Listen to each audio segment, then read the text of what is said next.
Allah subhani jadalana bin nurani bil wali qutb rabbani Syekh Abdul Qadir Al-Jailani.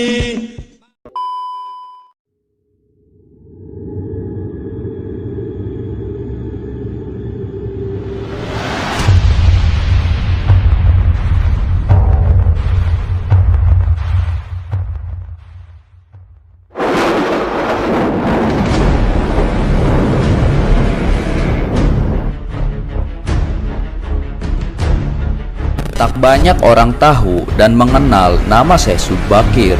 Padahal Syekh Subakir adalah salah seorang ulama atau wali songo periode pertama yang dikirim khalifah dari Kesultanan Turki Utsmaniyah Sultan Muhammad I untuk menyebarkan agama Islam di wilayah Nusantara.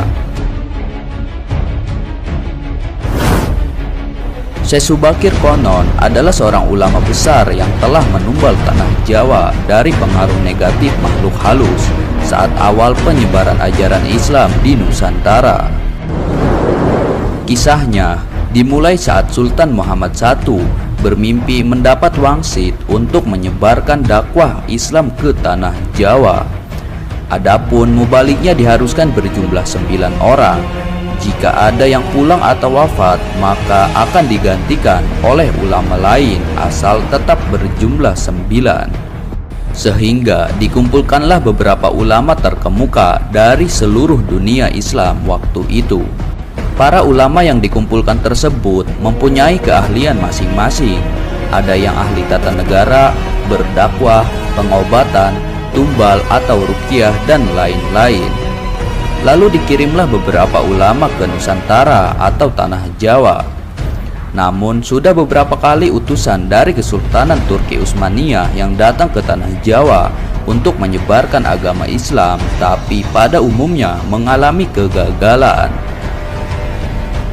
Penyebabnya, masyarakat Jawa saat itu sangat memegang teguh kepercayaannya, sehingga para ulama yang dikirim mendapatkan halangan karena meskipun berkembang, tetapi ajaran agama Islam hanya dalam lingkungan yang kecil, tidak bisa berkembang secara luas.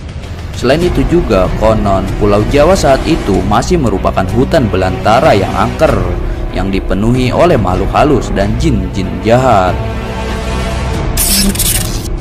Lalu diutuslah Syekh Subakir, ulama asal Persia yang ahli dalam meruqyah, ekologi, meteorologi, dan geofisika ke tanah Jawa.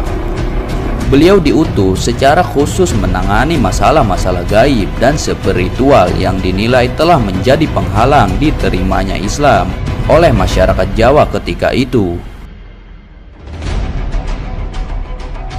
Berdasarkan babat tanah Jawa, setelah sampai ke Nusantara, Syekh Subakir yang menguasai ilmu gaib dan dapat menerawang makhluk halus mengetahui penyebab utama kegagalan para ulama pendahulu dalam menyebarkan ajaran Islam karena dihalangi para jin dan dedemit penunggu tanah Jawa. Para jin, dedemit, dan lelembut tersebut bisa berubah wujud menjadi ombak besar yang mampu menenggelamkan kapal berikut penumpangnya dan menjadi angin puting beliung yang mampu memporak-porandakan apa saja yang berada di depannya. Selain itu, para jin kafir dan bangsa lelembut tersebut juga bisa berubah wujud menjadi hewan buas yang mencelakakan para ulama pendahulu tersebut. Untuk mengatasi hal tersebut, konon Syekh Subakir membawa batu hitam dari Arab yang telah dirajah. Lalu batu dengan nama Raja Aji Kalacakra tersebut dipasang di tengah-tengah tanah Jawa, yaitu di puncak Gunung Tidar, Magelang. Karena Gunung Tidar dipercaya sebagai titik sentral atau pakunya tanah Jawa. Alam yang tadinya cerah dan sejuk, matahari bersinar terang, damai dengan kicau burung, tiba-tiba berubah drastis selama 3 hari 3 malam. Cuaca mendung, angin bergerak cepat, kilat menyambar menimbulkan hujan api, gunung-gunung bergemuruh tiada henti, lelembut setan, siluman lari menyelamatkan diri, Jin peri, banaspati, kuntilanak, jalangkung semua hanyut dalam air karena tak kuat menahan panasnya pancaran batu hitam tersebut. Makhluk halus yang masih hidup pun mengungsi ke lautan. Sebagian jin yang lain ada yang mati akibat hawa panas dari tumbal yang dipasang Syekh Subakir tersebut. Melihat hal itu, konon Sabdopalon, raja bangsa jin yang telah 9.000 tahun bersemayam di puncak Gunung Tidar, terusik dan keluar mencari penyebab timbulnya hawa panas bagi bangsa jin dan lelembut itu. Sabdopalon lalu berhadapan dengan Syekh Subakir. Sabdopalon lalu menanyakan maksud pemasangan batu hitam tersebut. Sang ulama menyatakan maksud dia menancapkan batu hitam itu untuk mengusir bangsa jin dan lelembut yang mengganggu upaya penyebaran ajaran Islam di tanah Jawa. Setelah terjadi perdebatan, mereka segera mengadu kesaktian. Konon, pertempuran antara keduanya terjadi selama 40 hari 40 malam. Hingga Sabdopalon yang juga dikenal sebagai Ki Semar Badranaya, sang dayang tanah Jawa ini merasa kewalahan dan menawarkan perundingan.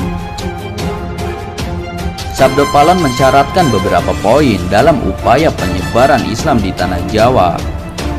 Isi kesepakatannya antara lain, Sabdopalon memberi kesempatan kepada Syekh Subakir beserta para ulama untuk menyebarkan Islam di tanah Jawa, tetapi tidak boleh dengan cara memaksa. Kemudian Sabdopalon juga memberi kesempatan kepada orang Islam untuk berkuasa di tanah Jawa, raja-raja Islam, namun dengan catatan, para raja Islam itu silahkan berkuasa, namun jangan sampai meninggalkan adat istiadat dan budaya yang ada. Silahkan kembangkan ajaran Islam sesuai dengan kitab yang diakuinya, tetapi biarlah adat dan budaya berkembang sedemikian rupa. Syarat-syarat itu pun akhirnya disetujui Syekh Subakir. Selain di puncak Gunung Tidar, Syekh Subakir juga membersihkan beberapa tempat angker di tanah Jawa yang dikuasai para raja jin dan makhluk halus lainnya.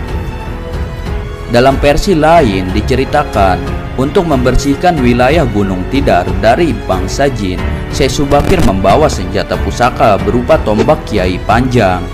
Lalu tombak pusaka tersebut ditancapkan tepat di puncak Tidar sebagai penolak bala, dan benar, tombak sakti itu menciptakan hawa panas yang bukan main bagi para lelembut dan bangsa jin yang berdiam di Gunung Tidar tersebut.